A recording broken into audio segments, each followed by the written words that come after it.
Lots of racing action to look forward to over the next couple of days. On Friday, we go from day into night. And on Saturday, there's also a double header of local racing action. Lots to look forward to on the weekend. Hello again from me, Rouvaun Smit. Good to have you along for a sure thing. It's the Friday night race meeting that we will be concentrating on. We're off to Hollywoodbets Greyville, and many people will tell you there's nothing like a Friday night Greyville race meeting to really kickstart the weekend. The first of 8 gets underway at 16:10, and this, of course, is the last meeting on the current surface before the maintenance program begins, and you can read all about that on the Sporting Post website.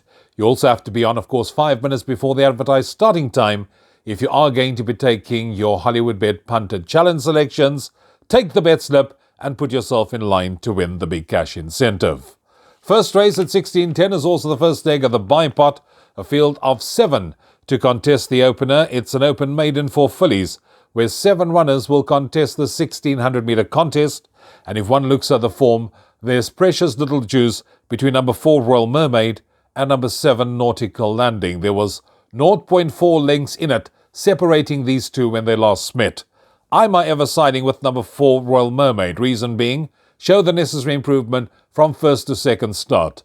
Now going to have its third career start, and any amount of natural improvement is what one can expect, and I do think there's a lot more to come from number 4 Royal Mermaid. That's why she gets the verdict ahead of number 7 Nautical Landing, who's a model of consistency. For third, I'm going with Glenn Cotson's only runner, number 6 La Vida Loca, and for fourth, number 1 White Waters, who's better than that last disappointing start. 4, 7, 6, 1, the numbers in the opener. We move on to race 2, which is a Class 3 to be run over 1200, a field of 7 runners to contest the opening leg of the Place Accumulator, a race where you probably could make a case for more than one. One Red Roses 2 has got decent recent form, is having his peak run, definitely one that needs to be considered. Number 3 Mr. Master Starter, Dean Canamare's only runner on the night, now gets the services of Gavin Larino, who may just be able to make the difference. This was disappointed last time out, but has the tendency of leaving it for too late. Ideally course and distance suited, so must make the shortlist. 5 Celtic Chief from the Andre Nel comes in with a nice galloping weight, comes back in trip, another one that one needs to consider, but I'm in the corner of number 6 Hope is Power. From the stable of Gavin van Sale, this horse has got solid form. The stable is in form. I make him a big run and the one to beat. 6 Hope is Power, the winner, ahead of 5, 3 and 1 for race 2. We move on to race number 3 on the programme, and this is a Class 5 for fillies and mares to be run over 1200 metres. And here, 4 runners stand out because they are renewing rivalry, those being 5, 6, 7 and 8. I'll start with 5 Quintasia. This horse is 2 kilos better off at the weights with number 7 Mama's Baby, and that was for a 5.2 length beating. Number 6 Drive By gets the services of apprentice Jacobson, who claims 4 kilos, plus the 3 kilos difference. That makes it 7 kilos in favour of number 6 Drive By for a 2.6 length beating by number 7 Mama's Baby, and that to me on paper alone tells me that they should turn the tables. Then there's number 8 Sweet Julia, 3.5 kilos better off with number 7 Mama's Baby for a 5.8 length beating, brings her closer to the action. And let's not forget about 7 Mama's Baby. This horse was an easy winner over the course and distance last time out. Set the pace, Gavin Larino retains the ride, found a little bit more, he'll know how to ride this horse, and there's every reason to believe that 7 Mama's Baby can make it back to back. But I'm going with what I can see on paper. 6 Drive By to win it, ahead of 7, 5 and 8. We move on to the 4th race on the card, which is a Progress Plate to be run over 1400 metres. Progress Plate means I normally look at who's best weighted. I'll get to that in a moment. Starting with number 1 King of Spin, this horse started off his KZN career in his last start with Stuart Ferry. That was a decent run, finished 3.7 lengths behind the winner. I think will improve having had that run under the belt in KZN, and may have more to come, especially if one takes the Cape Town form into consideration. 4 Mr. Hot Stepper will in all likelihood be favourite. This horse has got solid form, was staying on last time out, but disappointed when third, or rather a second as favourite. So this horse really needs to make amends this time round, but I'm rather going to look for a bit of value and go with number 5, Sovereign Grant. This is the best weighted horse in the race, has got decent form. Third one after a rest should be Cherry Ripe. So 5, Sovereign Grant to win it, ahead of 4, Mr. Hot Stepper. For third, I'm going with 6, The Premier. We can expect another honest run from that one. And for fourth, with number 1, King of Spin. 5, 4, 6, 1, the numbers in race number 4. We move on to race 5 on the program, and this is a Class 5 with a benchmark of 66, 11 runners to contest this 1400-meter event. And this is a race where you probably could make a case for more than one run, and you're probably going to need 2 or 3 to safely see you through the exotics. I'll start with number 2, Bally Magic. He's a 3-time course and distance winner. He's having his second run after a rest. Number 3, Mac Hardy. This horse runs very well for Tristan Godden from the stable of Andre Null, has got decent form and definitely must be considered. Number 6, Numzam, has got solid recent form. This horse was third when it made its debut for the Frikkie Greyville stable last time out over the course and distance. Gavin Larena now gets the ride, and he could make all the difference to get this one closer to the winner's enclosure. I do think there's more to come from Numzam. 7, Indecent Proposal.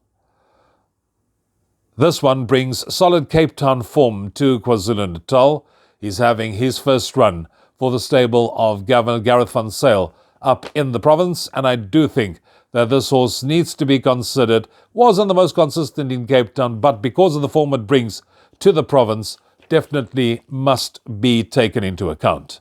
I ever like the look of number 8, Lulu the Legend. Now this horse finished second last time out.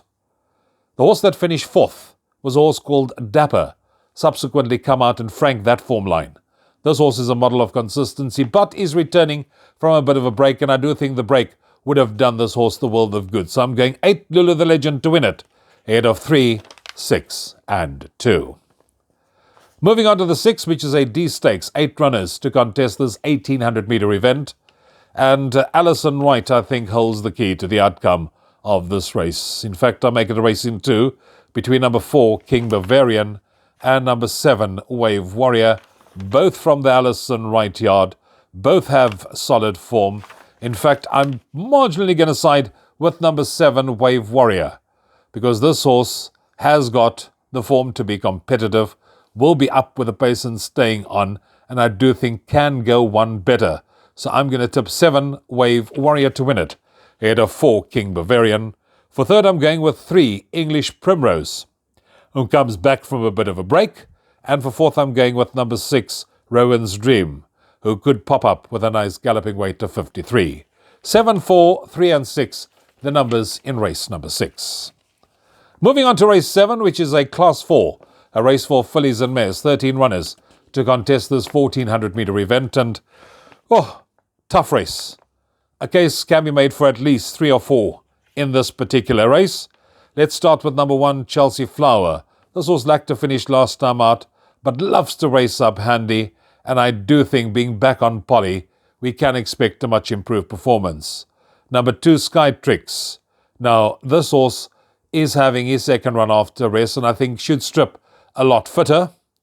5, Jet Lavish, also having his second run after rest, another one that should strip much fitter. 6, Way to Burn. This horse has got consistent form. He drops in trip, and I do think that this one from the stable of Garth Puller can finish in the money. Number 8, Miss Paget, is also back from a bit of a break. Decent form prior to that, and the jockey knows this horse well.